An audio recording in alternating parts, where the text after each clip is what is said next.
If you go over here, between the family area and the nursery, the path leads to the woodland itself.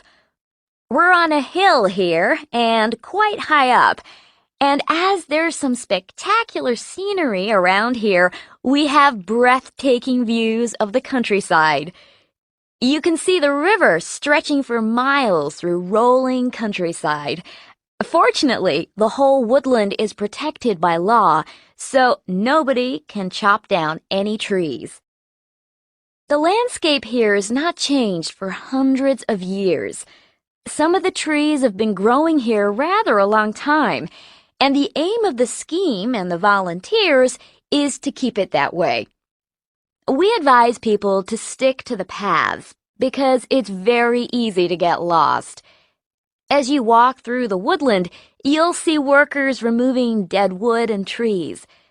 I'd ask everyone not to remove anything like seeds or flowers from the woodland so we can try and conserve it for future generations.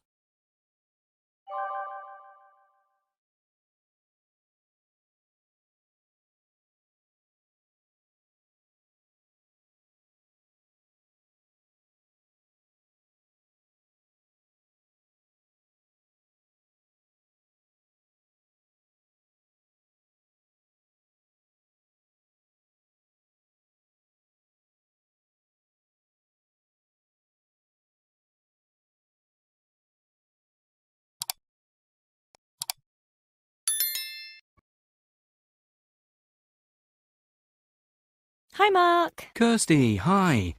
So, we've got this research project to organise. I really like the idea of doing it on the allotment gardens opposite the college. Brilliant idea of yours.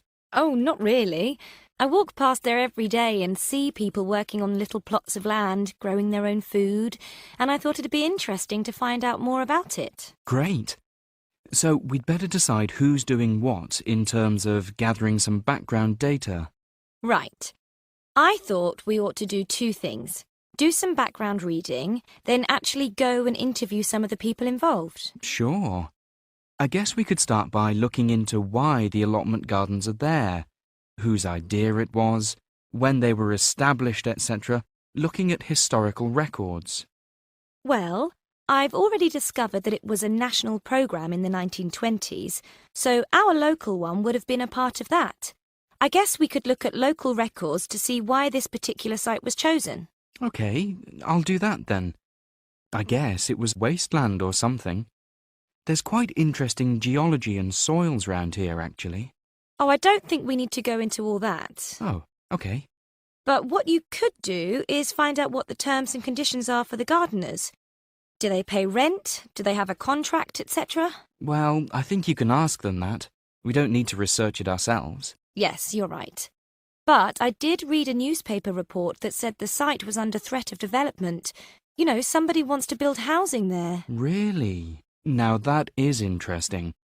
I could look to see whether anyone's applied for permission to the local council's planning office. Exactly. OK, great.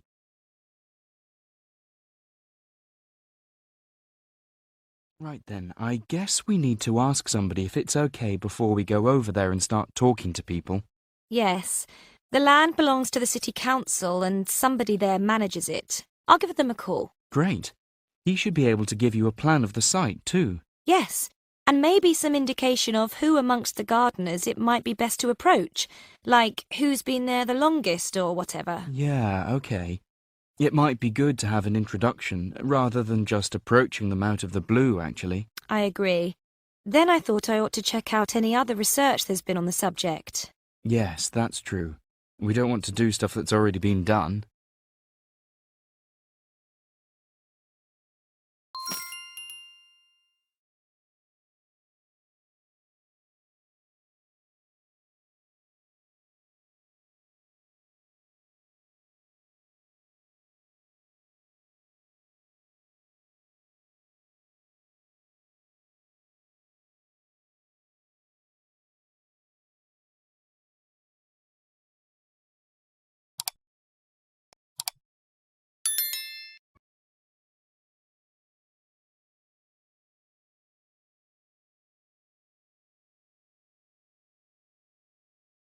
Have you got any idea what we should actually focus on in our research?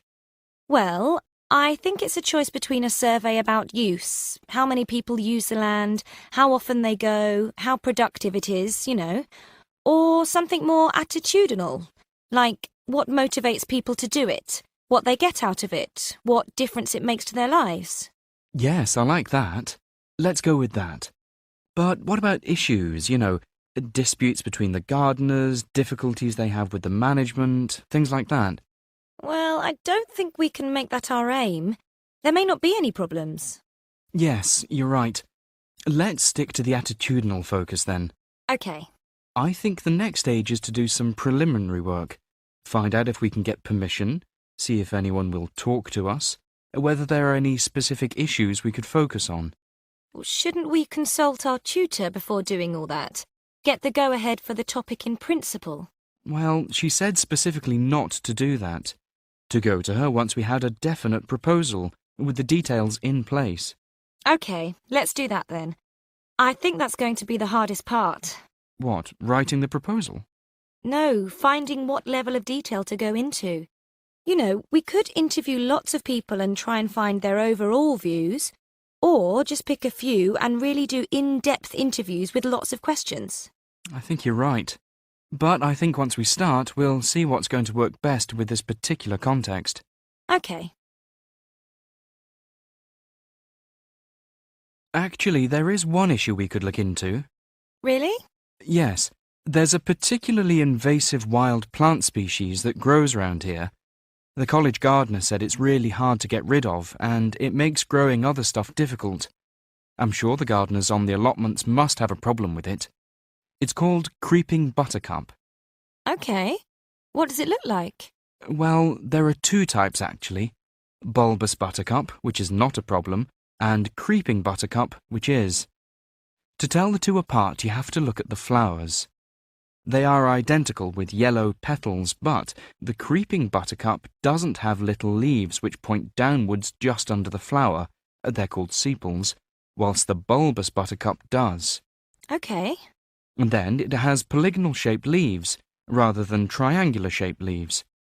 So, if the leaf is divided into 5 sections, rather than 3, then it's the creeping buttercup. Right. Both plants have a long stem, which grows out of a bulb, which is below ground. But only the creeping buttercup sends out new stems from the base, which creep along the ground. And these are called stolons. It's these things which make the plants such a problem. Interesting.